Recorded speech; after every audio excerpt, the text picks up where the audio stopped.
je suis une médecin qui a fait une spécialité de laboratoire et une spécialité de psychiatrie. Je suis devenue psychanalyste. Et oui, je suis aussi physicienne parce que j'ai fait les études de physique. On a deux bases un peu différentes. Je voulais étudier la biologie. Et puis, pour des raisons que je n'ai jamais compris, quand je suis arrivé à m'inscrire à l'université, j'ai décidé de faire la physique. Bon, il faut dire que j'ai réussi très bien en maths, donc c'était pas, déjà ça m'a facilité la vie. Après, j'ai fait mes études à l'université de Pavia en Italie, et puis je suis marié avec elle. Et je suis parti en Amérique où j'ai travaillé à Los Alamos et aussi en Californie dans deux laboratoires américains. Et puis je suis revenu à Genève et j'étais embauché par le CERN où j'ai fait un peu le physicien des particules, un peu l'informaticien, un peu les deux. Mais j'ai toujours été très intéressé par la psychanalyse. Et donc, quand elle est rentrée dans la société de psychanalyse pour devenir psychanalyste, 3 ans après, non? C'est 3 ans après, je l'ai suivi. Donc, j'ai fait aussi toute ma formation de psychanalyste, que c'est quand même 10 ans. Mon projet de vie, c'était de tranquillement terminer ma carrière au CERN. Et puis, plusieurs choses sont arrivées. Et donc, je suis devenu cofondateur d'une start-up genevoise pour construire un nouveau type de réacteur nucléaire que ça devait être qui est plus sûr et qui peut brûler les déchets nucléaires. Donc je me suis lancé dans cette aventure un peu tardive. Pendant tout cela, je travaillais avec elle, et je travaille toujours avec elle, dans ce qu'on appelle la psychophysique, qui c'est un peu une tentative de réaliser les rêves de Pauli et de Jung, de trouver une façon de réunir l'explication rationnelle du monde matériel et l'explication rationnelle, plus ou moins, c'est un long discours, du monde spirituel, de l'âme, comme l'appelait Jung, avec une espèce d'hypothèse de base qu'il n'y a pas de différence entre les deux. Ça, c'est l'hypothèse moniste forte, ou l'hypothèse moniste moins forte, c'est que les mêmes lois qui régissent le monde matériel sont à la base aussi du monde spirituel. Donc, d'abord on a travaillé ensemble, et puis on s'est associé avec un physicien, un théoréticien de Paris, et on a travaillé longuement, une dizaine d'années, somme tout, avec lui. Et puis maintenant, on continue ce travail ensemble.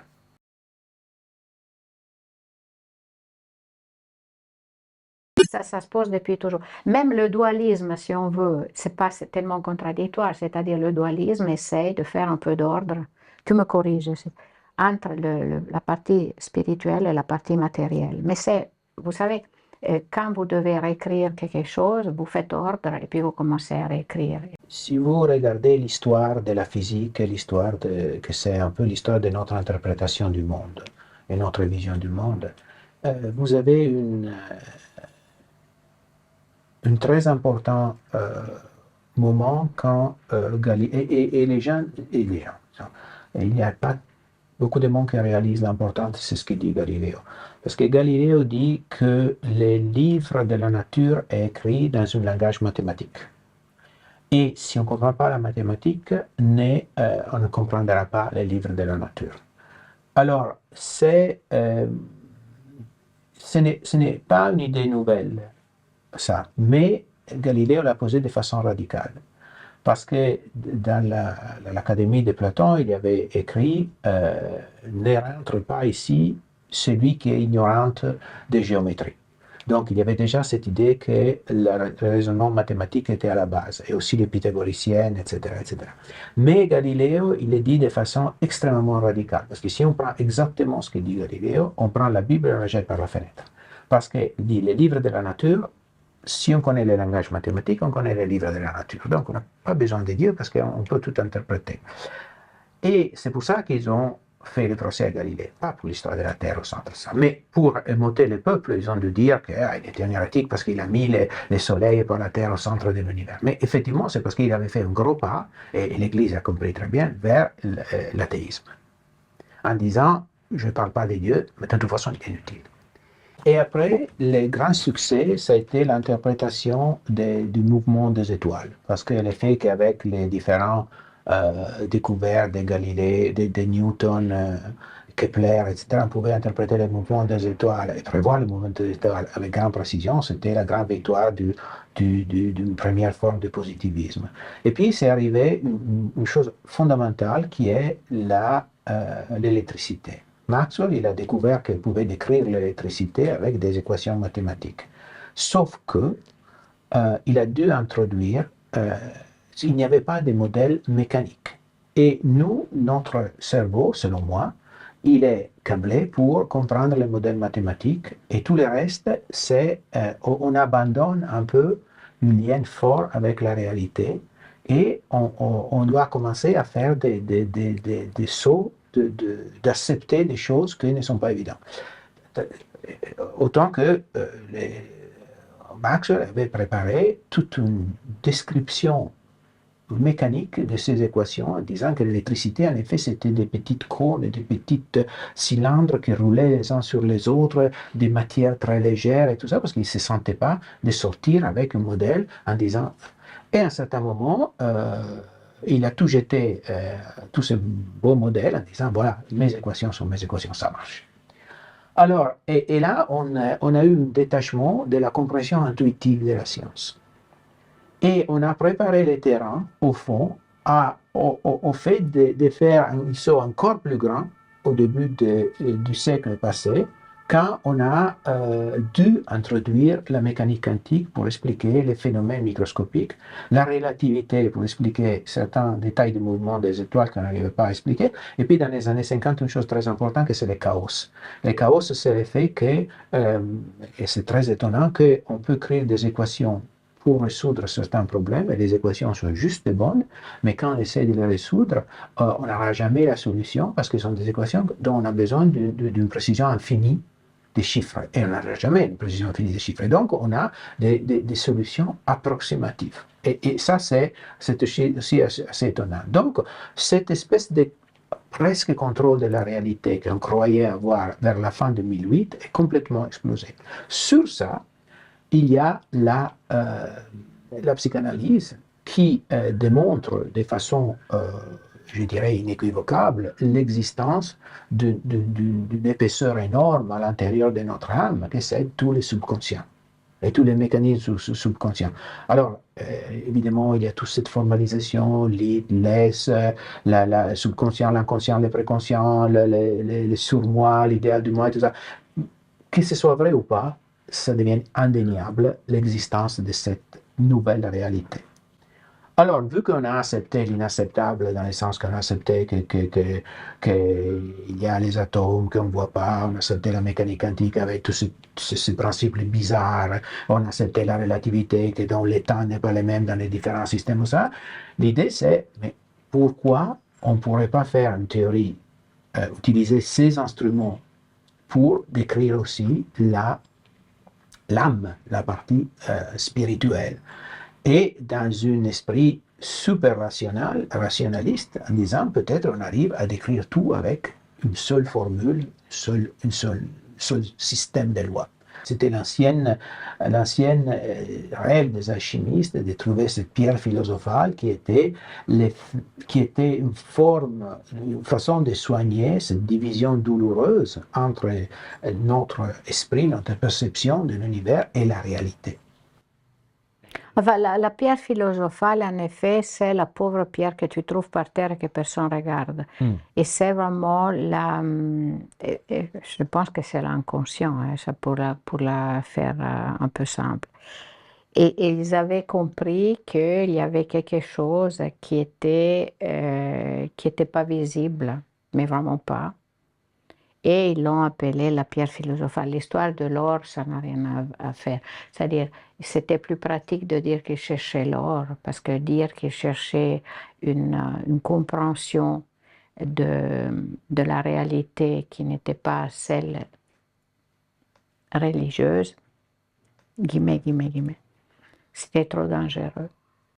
C'est un peu, mais je trouve qu'il y a un peu un effet de mode. Alors il faut toujours parler de mécanique quantique, et puis on parle de psychanalyse, et puis on en parle un peu comme ça, un peu pour faire joli, et puis pour tout expliquer avec 2 mots. Malheureusement, le savoir nécessite une grande humilité. Après, une vision du temps et de l'espace, voilà, qui est, oh Seigneur, c'est pas classique. C'est vrai que c'est vraiment la vision du temps et de l'espace sur laquelle on travaille quand vous faites de la thérapie et quand vous faites de la psychanalyse. Mais même quand vous faites de la thérapie sans faire de la psychanalyse, vous avez une approche au temps et à l'espace qui sont très mécaniques quantiques, avec des superpositions d'états, et ce qui est typique des rêves, qui est typique des souvenirs.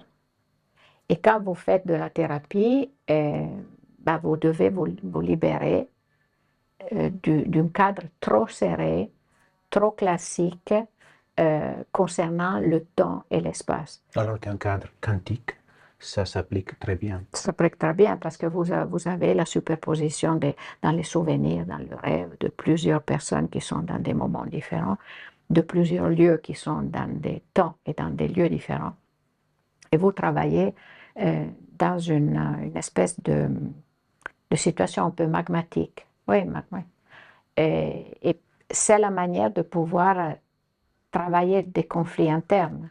Si vous n'arrivez vraiment pas à regarder avec un peu de légèreté à l'intérieur de vous, et il est quand même aussi difficile de réparer éventuellement des situations conflictuelles.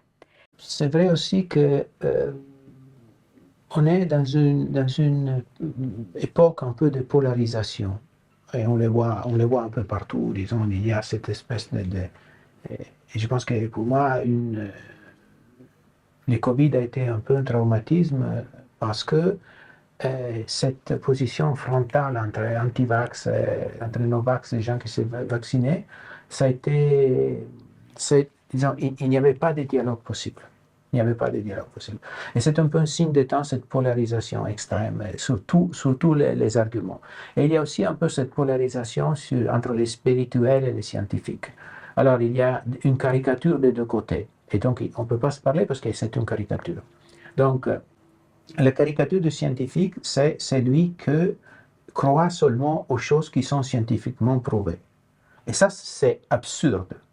Là, pour moi, les scientifiques, il doit être quelqu'un qui croit à tout, qui admet la possibilité de tout, tant qu'il n'est pas prouvé faux. Donc,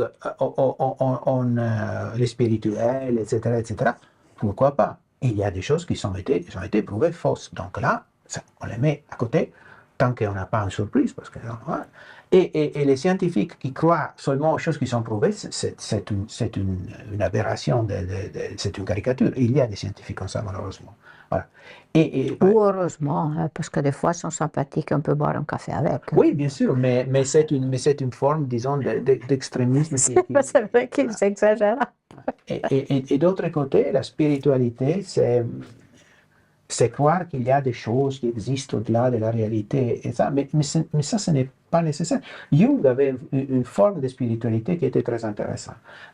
Jung, quand on a demandé à Jung, mais vous croyez, c'était une interview, et on parlait du divin. Et l'intervieweur a demandé, mais que vous croyez? Et Jung a dit, mais je ne crois pas, je sais. Et la raison pour laquelle il a dit comme ça, c'est que, et puis il a été très mal interprété, Jung ne disait pas qu'il sait qu'existe Dieu. mais il sait qu'il y a une volonté des divins, un besoin des divins au fond de nous. Et ça, c'est une réalité parce qu'il a rencontré plusieurs fois. Que ça correspond au Dieu ou pas, ça c'est autre chose, il n'a jamais affirmé ça. Mais il faut tenir compte de cette réalité, ce besoin du divin qui absolument n'est pas couvert par le positivisme scientifique. Et donc, il faut en faire quelque chose. Et Jung disait que, par exemple, l'Église catholique était très bien parce que, dans le sens qu'elle avait toute une série de rites et tout ça qui nous protégeaient et qui nous pouvaient rendre les divins accessibles. On va à l'église, on se met les signes de la croix, on prend la communion, on se communie et tout ça. Donc, et c'est toute une façon de nous protéger de ce sentiment du divin que ça peut devenir envahissant. Comme ça, on a fait notre devoir envers les divins, on peut continuer avec notre vie. Donc, qu'est-ce que c'est la réalité? Qu'est-ce que c'est notre réalité? C'est encore autre chose. Mm.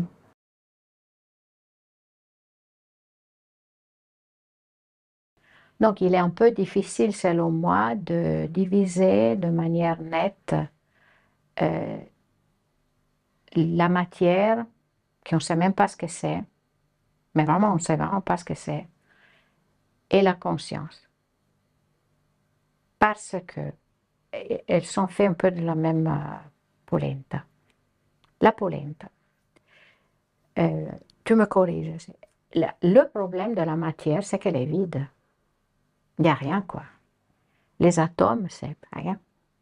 Et pourquoi ça, c'est du bois, moi, c'est moi, lui, là. Pourquoi? Parce qu'il y a dedans l'information et qui décide que cette matière-là, elle est matière et l'autre. Donc finalement, on continue à faire comme ça parce que la matière, elle est là parce qu'il y a l'information et puis elle génère de l'autre information. Moi, une fois, j'avais dit l'information, c'est l'âme matérielle de l'univers. Et même c'est un peu vrai parce qu'effectivement, la matière a besoin d'information et puis elle génère quelque chose de vaste, façon de parler, qui est l'inconscient collectif, qui n'est pas seulement de l'humanité, hein, parce que si on veut être un peu strict, on arrive jusqu'aux minéraux.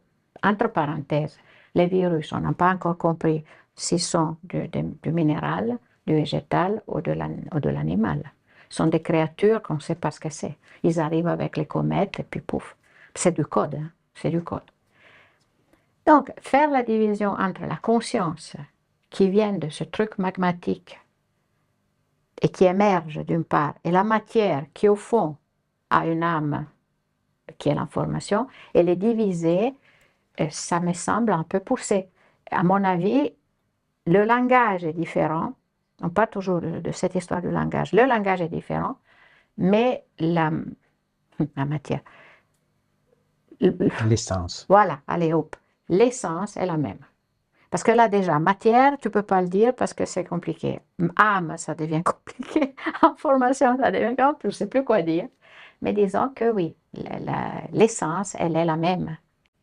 Une possibilité, c'est d'imaginer un peu la matière et la conscience comme deux éléments, deux parties du même système, mais qu'ils interagissent l'une avec l'autre de façon un peu particulière.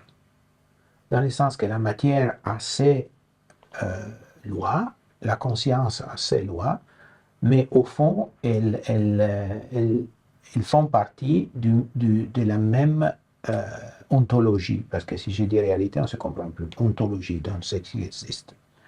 Et parce que le fait qu'il y a un dualisme dans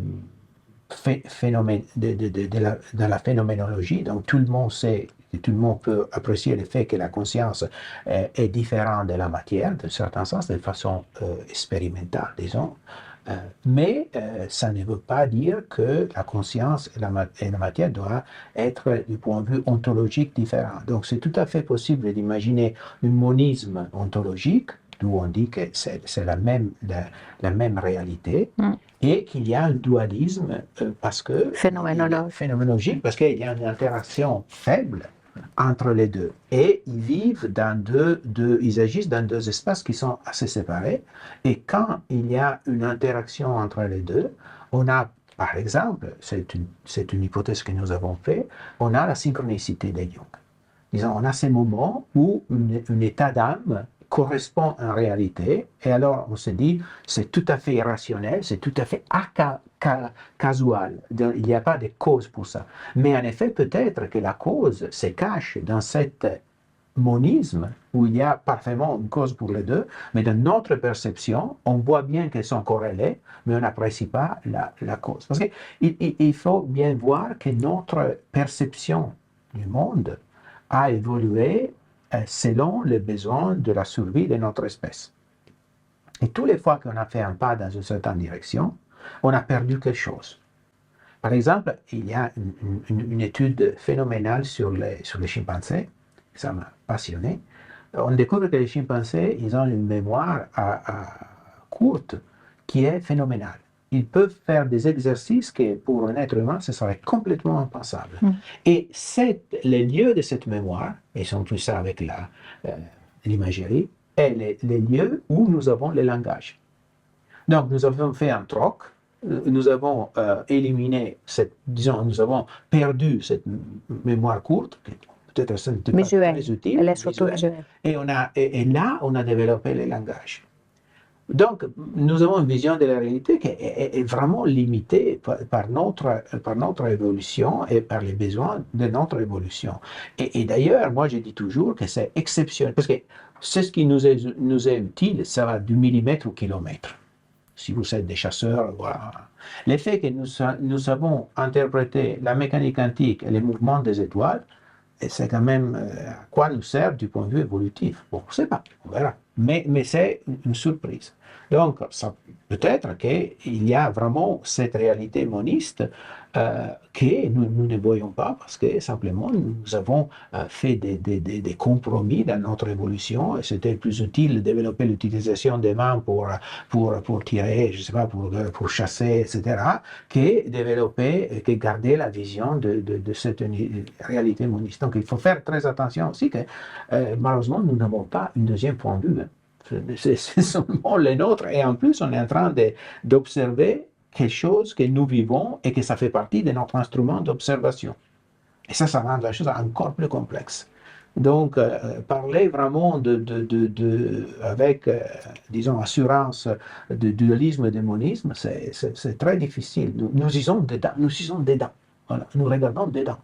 Parce que si vous voulez vous lancer dans le spirituel, il y a à boire et à manger, c'est-à-dire qu'il y a beaucoup à étudier. Si vous voulez vous lancer dans le scientifique, il y a à boire et à manger, il y a beaucoup de choses à apprendre.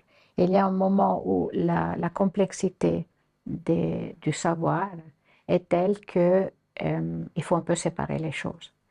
Je pense qu'on ne peut pas arriver partout. Donc, la multidisciplinarité reste un rêve pour personnes qui, pour la superbe. On est superbe à vouloir mettre ensemble les choses. Et comme je disais, pour être superbe, il faut être très modeste parce que sinon on n'y arrive pas. Je ne sais pas si... Voilà. Il faut faire des modèles. Il faut faire des modèles. Qui simplifient notre appréciation de la réalité et accepter la limitation du modèle. Moi, je voulais dire une autre chose que moi, je pense que l'intelligence artificielle va nous aider beaucoup dans la compréhension. Et alors, il y a une histoire horrible sur l'intelligence artificielle, le millénarisme, le fait que maintenant... Voilà. Mais moi, faisons abstraction de tout ça. Je pense que cet effort d'essayer de reproduire notre fonction cérébrale, c'est très intéressant parce que dans la différence, et je pense que l'intelligence artificielle est très loin encore d'arriver à notre fonction cérébrale, il y a encore quelque chose que nous ne comprenons pas du tout. Mais elle nous donne des éclaircies, par exemple, il y a eu une chose très intéressante, en Chine, ils avaient fait un jeu où il y avait des loups qui devaient apprendre à chasser des moutons. Et si ils arrivaient à chasser les moutons, ils avaient une récompense. Et il fallait faire attention à ne pas se jeter par la falaise, tomber dans la falaise, parce que sinon les loups mourraient. Ils ont démarré ces jeux d'intelligence artificielle et les loups s'y jetaient tous par la falaise.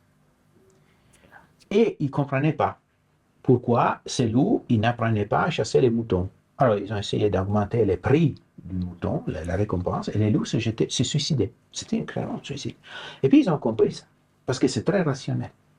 Parce que si vous êtes un loup dans cette situation, la probabilité d'attraper les moutons et petit à petit apprendre et tout ça est tellement basse que c'est beaucoup plus rationnel de se suicider.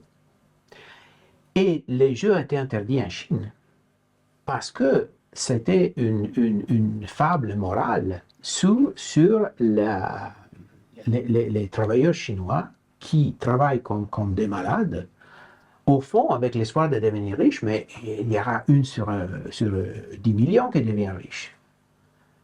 Mais par contre, notre esprit humain, il réagit d'autre façon, et même s'il y a un espoir sur 1 million, on y va, quoi. Parce que, voilà. Alors, qu'est-ce qu'il y a là-dedans? Quelle est la différence? Quelle est cette envie de vie et cet espoir contre l'espoir que nous avons? Et là, je trouve que là, sont des choses très, très intéressantes, au-delà de tout les bruits qu'on fait sur l'intelligence artificielle. Mais ces choses-là, vraiment, ça peut nous donner des éclaircies sur notre fonctionnement.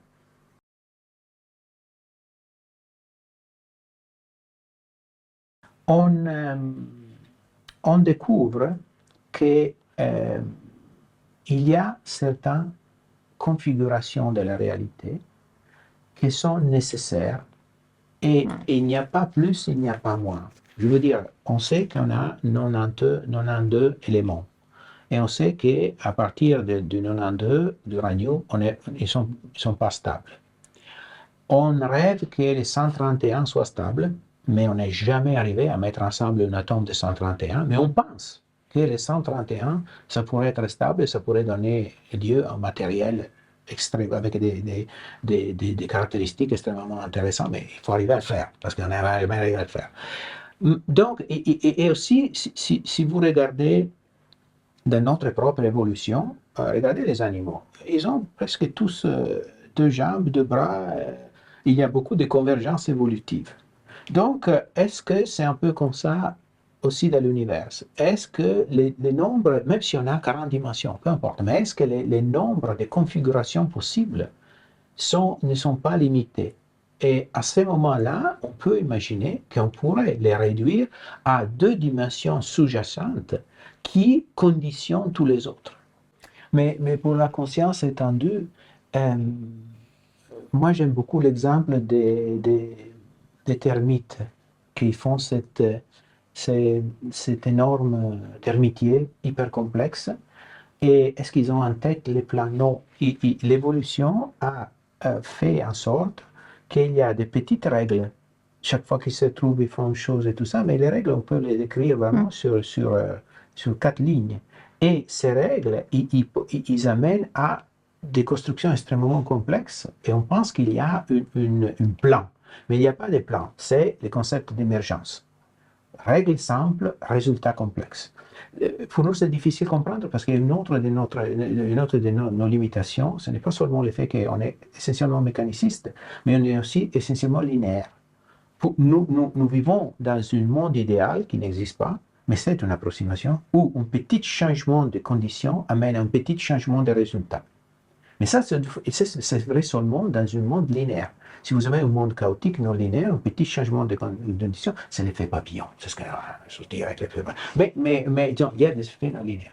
Alors, peut-être la conscience, c'est elle aussi le résultat d'une série de mécanismes d'interaction très simples qui amènent à un résultat apparemment très complexe. C'est comme quand on regarde des dossiers d'un ordinateur, on ne regardera jamais, si on n'est pas des informaticiens, parce que moi ça m'est arrivé, mais on ne regardera jamais les 1 et les 0 qu'il y a derrière parce qu'on n'en a pas besoin.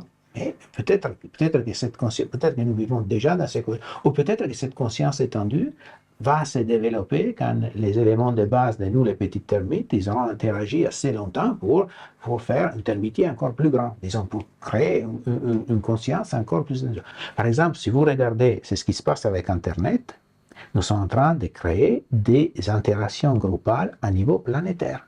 Et donc là, peut-être que de façon complètement inconsciente, on est en train de créer une extension de notre conscience en remplaçant, disons, en augmentant nos connexions neuronales avec les connexions sur Internet.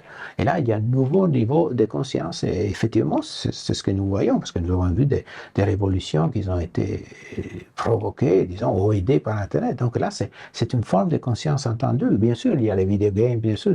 Vous savez, les choses, quand on est en train de les vivre, ils ont une ère un peu monstrueuse, un peu... Mais je pense que dans une perspective plus grande, c'est ce que tu avais écrit dans ton article de Planetary Brain, les cerveaux planétaires, est-ce qu'on n'est pas en train de créer de façon physique cette conscience étendue? Mais il y a, tu sais, c'est pas né de hier, c'est pas né d'aujourd'hui. Les situations groupales comme la prière, comme les spectacles, comme les jeux, les gladiateurs, tout, c'était une utilisation de la conscience étendue. Hein. C'est-à-dire, tu mets c'est la psychologie de foule. Hein. Il y a un mouvement comme ça, une énergie qui dépasse la somme des individus. Et ça sont des phénomènes de conscience étendue. Après, tu peux le faire plus en petit, chose qu'il faisait Freud, mais il a toujours caché, et qu'il a fait Jung, c'est-à-dire des phénomènes de télépathie, choses comme ça. Alors, il ne faut pas en parler parce que ça n'existe pas, ça a toujours existé, et puis voilà, on découvre un peu le choses. Donc, il y a disons, des phénomènes de type groupal, petits groupes, grands groupes, foule, etc., qui sont bien là. Et ce n'est pas au hasard que ça fait juste depuis 2005 qu'on se coltine des études le plus possible scientifiques, déjà savoir qu'est-ce que ça veut dire, mais bon, des études les plus possibles, disons, orthodoxes sur le plan de la statistique, pour voir s'il y a effectivement si on arrive à voir des mouvements de manière, comment je peux dire, rationnelle, scientifique. Comme ça, nous, ça fait des mouvements de groupe. Et maintenant, on va publier notre article là-dessus, pour voir si on arrive, à travers ce qu'on s'appelle, Jung parlait du phénomène d'amplification pour le rêve, mais c'est aussi dans le groupe, des phénomènes d'amplification tels que l'inconscient peut arriver à être détecté. Donc, et puis bon, il y a les phénomènes de télépathie, il y a les phénomènes synchronicité aussi. Parapsychologique, etc., de synchronicité, qui montrent bien qu'il y a quand même quelque chose qui échappe un peu notre vision, disons, un peu rationnelle du monde, qui est très utile. Il ne faut pas non plus pousser trop le bouchon. Et ben voilà.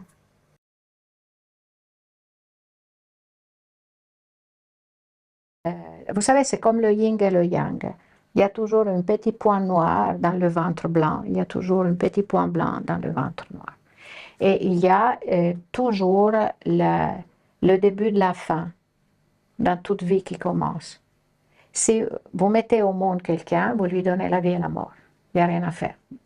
Et toutes les fois qu'il y a quelque chose qui commence, il y a de la mort dedans, mais dans la mort, il y a aussi la vie avec la putréfaction, donc avec la nourriture d'autres êtres qui grouillent et qui vous mangent. Et ça, c'est de la vie qui recommence de vous. Et je crois que, oui, dans une création, il y a une autre qui, au fond, où elle est contradictoire, où elle peut la manger. Moi, je serais un peu attentive avec les ordinateurs, que je trouve sympathiques. Parce que moi, je me suis rendu compte les animistes n'étaient pas tous des naïfs. Hein. C'est-à-dire que dans les êtres, les végétaux, on a compris qu'ils ont des systèmes de communication incroyables et qui se parlent et qui se bataillent des fois. Donc déjà les animaux, on sait qu'ils ont des systèmes, maintenant on est en train de découvrir encore plus des langages, des dialectes chez les orques, etc., qu'on n'imaginait pas. Déjà les plantes, on a compris qu'il y a toute une discussion entre elles qui se parlent, qui se bouffent, etc.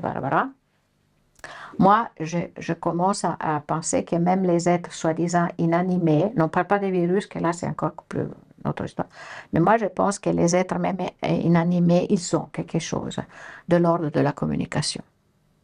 Et il y a le phénomène Paul, il faisait sauter tous les appareils, toutes les fois qu'il arrivait. Hein. C'était scientifique, il faisait sauter tous les appareils. Moi, je pense que quand les jeux 1-0, 1-0, 1-0, qui sont aussi les nôtres finalement, hein, parce que les synapses, c'est un peu comme ça, c'est un peu du pareil au même, plus ou moins. Mais quand une créature commence à avoir beaucoup de 1-0, 1-0, 1-0, il faut quand même se méfier parce qu'elle commence à penser. Hein. Mais Il faut faire attention quand même. Hein. moi, Tant mieux. la vraie question, c'est que peut-être on se trompe sur la définition de conscience. Parce que les ordinateurs n'ont pas une conscience comme les humains, ça c'est juste évident. Parce qu'aucun ordinateur a commencé à faire la grève, ou à faire des choses comme ça. Mais quand ils s'éteignent parce que tu les embêtes, tu me poses parfois des questions. Hein. Mais est-ce qu'il y a des formes de conscience qui sont sont très différentes, mais la différence ce n'est pas de qualité, mais de quantité. Disons, des formes très primitives de conscience. Est-ce qu'ils sont déjà là ou pas? Et ce sont des formes de conscience peut-être qui ne sont pas détectables. Parce qu'on a par exemple, on commence à découvrir qu'il y a des animaux qui ont des cultures, qui peuvent se transmettre dans des familles certains comportements acquis. Et alors qu'on mettait vraiment le concept de culture comme la grande division entre les hommes et les animaux. Il y a par exemple ces expériences qu'ils ont fait avec les singes qui ont fait la grève. Je ne sais pas si vous savez, c'est une expérience très intéressante. Il y a des bonobos et ils apprennent aux bonobos à mener une certaine charrette avec des pierres. Et s'ils la mènent jusqu'au fond, ils leur donnent une cacahuète. Alors, et puis, il s'entraîne comme ça, et puis il met deux teams, un groupe de bonobos qui font la même chose, et il met une lastre, disons, du verre entre les deux, du plexi. Et puis, à une des deux groupes de bonobos, on commence à donner, pas des cacahuètes, mais des choses moins bonnes. On donne comment ça s'appelle, des végétaux, des choses comme ça. Et à un certain moment, les bonhommes qui prennent des végétaux, ils voient que les autres continuent à prendre les cacahuètes, et ben ils renversent la charrette, ils font la révolution. Donc c'est un comportement qu'on C'est des bonhommes. on s'attendait pas, et c'est un comportement complètement humain.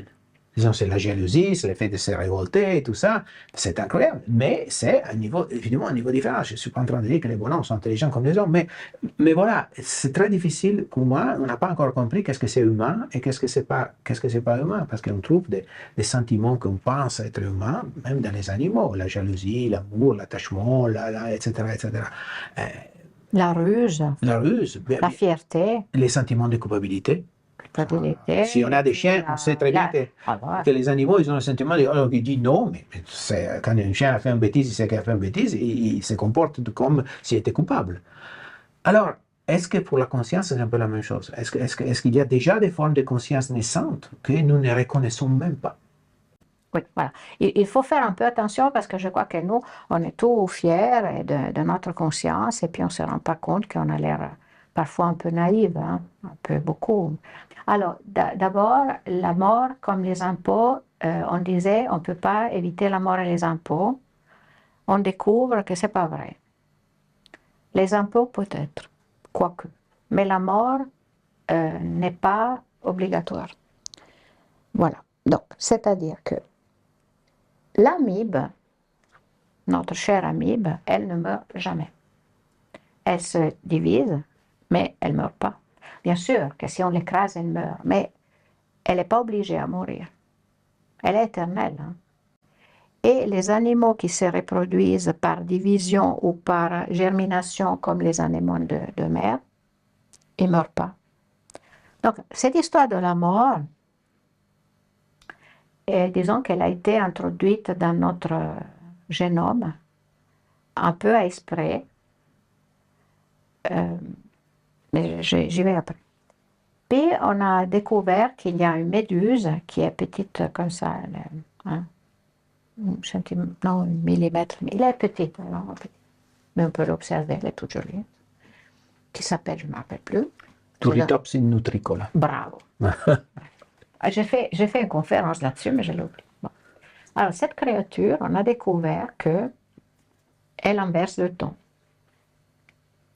C'est-à-dire que la plupart des méduses a une partie de sa vie sous forme polypoïde groupale et une partie de la vie individuelle sous forme de vraies méduses.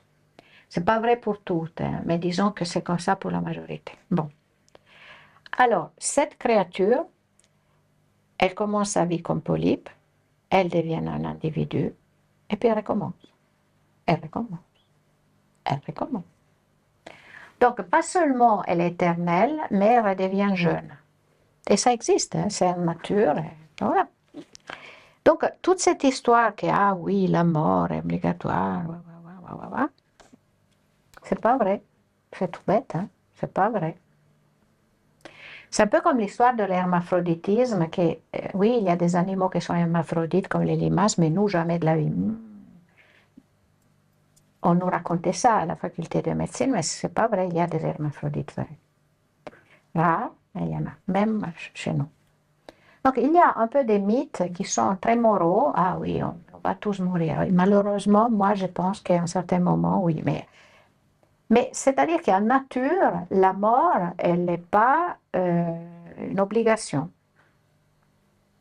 Il y a un moment dans lequel les êtres commencent à être sexués, c'est-à-dire qu'il y a un échange de quelque chose entre l'une et l'autre. Et il y a des bactéries qui, dans les situations de stress, ils se créent une sexualité pour passer une partie du chromosome. Et nous, on a été bâtis pour nous mélanger, et puis probablement, il fallait quand même nous éliminer. Donc, on a inventé cette chose qui est la mort. Mais ce n'est pas obligatoire en nature. On nous fait avec des télémères qui sont plus ou moins longs et qui sont un peu l'incipit du code. Et avec l'âge, notre télomère est bouffé. Les télomères sont les parties terminales de notre code génétique. Et toutes les fois qu'il y a une duplication du code génétique, il y a des erreurs et on perd des télomères. Et à un certain moment, quand on a terminé les télomères, on commence à faire des erreurs sur la partie importante du code génétique.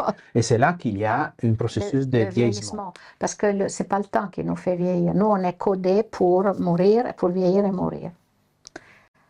Alors, il y a des animaux ils ont des télomères extrêmement longs, qui sont les langoustes, par exemple. Donc, on commence à découvrir que cette histoire de la mort, c'est un peu un mauvais tour que la génétique nous a fait. Pour le moment, on va mourir. Le jour qu'on trouve le système d'allonger les télomères, on peut vivre, je ne veux pas dire éternellement, mais on se fait ces 100 ans bien frappés. Ce qui probablement nous amènera à développer des systèmes de pensée différents. Parce que, par exemple, le poulpe, qui est très intelligent, pourquoi il n'évolue pas plus que ça? Il est vraiment intelligent. Hein? Parce qu'ils vivent 3 ans. Et en 3 ans, on a beau dire, mais... On n'a pas le temps de faire beaucoup. On n'a pas le temps de faire beaucoup. Donc, nous, on est en train de voir que la mort, c'est quelque part un petit défaut de fabrique qui nous a amené beaucoup de belles choses parce qu'on a évolué, on est devenu peut-être plus intelligent. Apparemment, ils ont fait des études et ont vu que l'intelligence moyenne, le fameux 100, était déplacé vers le bas en 1007. Bon, bref, déjà 1007, c'est hier. Hein? Et donc, peut-être qu'on a eu une amélioration, on est plus fort, on va savoir, parce que c'est vrai. Hein? En plus, on vit énormément plus longtemps qu'il y a même seulement 100 ans. Aussi pour des conditions de vie qui sont meilleures, mais on va savoir que c'est ça. Donc, la mort reste, plus on avance dans le savoir, reste un défaut de fabrique auquel on est confronté. Alors, on se fait plein de discours philosophiques parce qu'on a peur de mourir, bien sûr. C'est un peu dommage, c'est comme ça. Mais il ne faut pas croire que c'est si naturel que ça de mourir. C'est un choix évolutif. C'est un choix évolutif qui nous tombe sur les pieds. Voilà. Du point de vue de la conscience, si ça existe un champ de conscience étendu, et si on peut imaginer que notre cerveau, c'est une espèce de cristallisation locale de ce champ de conscience étendu, c'est clair que si les moments que, comme on dit dans les ordinateurs, les hardware n'est plus là, on n'a plus cette cristallisation, mais le champ de conscience étendu reste, quitte à se recristalliser dans un autre cerveau. Donc, de ce point de vue, l'hypothèse moniste, on dit qu'on revient un peu dans le tout moniste. Et ça peut être, on peut penser que c'est vrai, pas seulement pour la matière, mais aussi pour la conscience. On perd quelque part la cristallisation individuelle et puis on repart vers le néant. Et qui est un néant un peu à la Fermi, un peu bouddhiste, qui est un peu la même chose, entre parenthèses, et qui est un néant générateur où il y a des opérateurs de création et alors, destruction. Si on est un peu optimiste, on peut dire que notre action sur ce champ de conscience universelle va rester, pas de manière individuelle, mais va enrichir ce champ de conscience universelle. Et voilà. Alors que ça c'est une grande consolation ou pas, ça je ne sais pas. Parce que c'est clair que nous sommes bâtis sur cette idée de notre individualité. Vrai ou faux que ça c'est. Mais c'est clair que cette souffrance à l'idée de la mort, je pense que même une vraie croyance moniste, ça la soulage jusqu'à un certain point. Bon, il faut dire une chose, ça je l'ai vu, que quand on meurt très âgé, le passage est tout en douceur. Ça, c'est quelque chose qui m'a fait beaucoup réfléchir. C'est un peu comme certaines naissances qui se déroulent bien. Hein. Plouf, il y a l'enfant qui vient au monde facilement, pas toujours malheureusement, mais il y a des naissances qui se passent bien comme ça, tout en douceur. Et il y a des morts qui se passent bien, tout en douceur.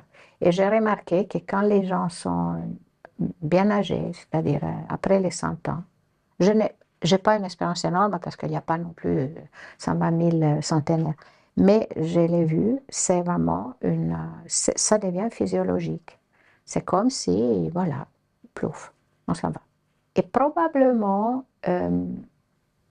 le fait de ne pas mettre tout le temps la mort avec la souffrance pourrait peut-être nous aider à vivre mieux, à vivre avec plus de tranquillité. Et puis avoir aussi un certain plaisir dans le vieillissement parce que ça veut dire que on va partir avec douceur et ouais, voilà, c'est une manière plus positive de voir le vieillissement comme quelque part une grande conquête qu'on a et un grand bonheur et une chance, quoi, une vraie chance. Il y en a qui n'ont pas eu le privilège de vieillir, Ouais. comme on dit.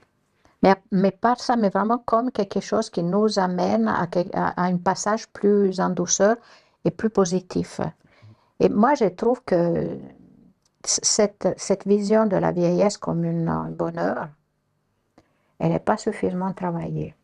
Mais bon, ça c'est encore, peut-être c'est vraiment un raisonnement de psychanalyste. C'est-à-dire, quand vous êtes jeune, vous n'avez pas eu le temps de travailler sur vous-même.